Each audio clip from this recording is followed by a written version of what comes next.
മൈക്രോസോഫ്റ്റിന്റെ ഏഷ്യയിലെ ഏറ്റവും വലിയ നിക്ഷേപത്തിന് വഴിയൊരുങ്ങുകയാണ്. ഇന്ത്യയിൽ 1.5 ലക്ഷം കോടിയുടെ നിക്ഷേപവുമായി ആഗോള IT ഭീമൻ വരുമ്പോൾ നിർമ്മിത ബുദ്ധി സാങ്കേതിക വിദ്യാ മേഖലയിലെ അടിസ്ഥാന വികസന പ്രവർത്തനങ്ങൾക്കാണ് വൻ നിക്ഷേപം സാധ്യമാവുക. CEO സത്യ നദല്ലയും പ്രധാനമന്ത്രി നരേന്ദ്രമോദിയും തമ്മിൽ ബുധനാഴ്ച നടത്തിയ കൂടിക്കാഴ്ചയ്ക്ക് പിന്നാലെയാണ് ഇന്ത്യയിൽ വൻ നിക്ഷേപ പദ്ധതി പ്രഖ്യാപിച്ചത്.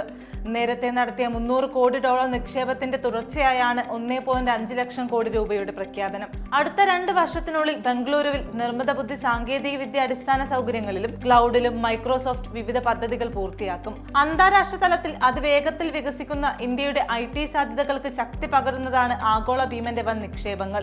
പ്രധാനമന്ത്രിയുമായുള്ള കൂടിക്കാഴ്ചയ്ക്ക് നന്ദി അറിയിച്ചുകൊണ്ട് മൈക്രോസോഫ്റ്റ് CEO സത്യ നദല്ലി എക്സ് പേജിലൂടെ നിക്ഷേപ തീരുമാനം അറിയിക്കുകയായിരുന്നു. ഏഷ്യയിലെ ഏറ്റവും വലിയ നിക്ഷേപമായ 1.5 ലക്ഷം കോടിയുടെ പദ്ധതിയിലൂടെ രാജ്യത്തിന്റെ AI ഭാവിക്ക് ആവശ്യമായ അടിസ്ഥാന സൗകര്യങ്ങൾ, വൈദഗ്ധ്യ വികസനം തുടങ്ങിയവ സാധ്യമാക്കുമെന്ന് അദ്ദേഹം വ്യക്തമാക്കി. നിർമ്മിത ബുദ്ധിയിൽ ലോകം ഇന്ത്യയെക്കുറിച്ച് ശുഭാപ്തി വിശ്വാസം പുലർത്തുന്നുവെന്ന് പ്രധാനമന്ത്രിയും കുറിച്ചു.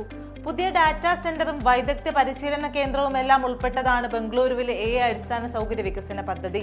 കഴിഞ്ഞ ഒക്ടോബറിൽ പ്രധാനമന്ത്രിയുമായി ഗൂഗിൾ CEO സുന്ദർ പിച്ചെ നടത്തിയ കൂടിക്കാഴ്ചയിൽ ആന്ധ്രയിലെ വിശാഖപട്ടണത്ത് AI ഹബ് പ്രഖ്യാപിച്ചിരുന്നു. അദാനി ഗ്രൂപ്പുമായി ചേർന്നാണ് $1,500 കോടി നിക്ഷേപവുമായി AI ഹബ് ആരംഭിക്കുന്നത്.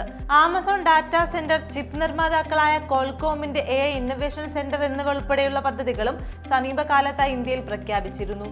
ഈ വർഷം ജനുവരിയിൽ ആരംഭിച്ച AI നൈപുണ്യ വികസനത്തിലൂടെ 2030 1 കോടി ഇന്ത്യക്കാർക്ക് പരിശീലനം നൽകുകയാണ് മൈക്രോസോഫ്റ്റ് ലക്ഷ്യമിടുന്നത്.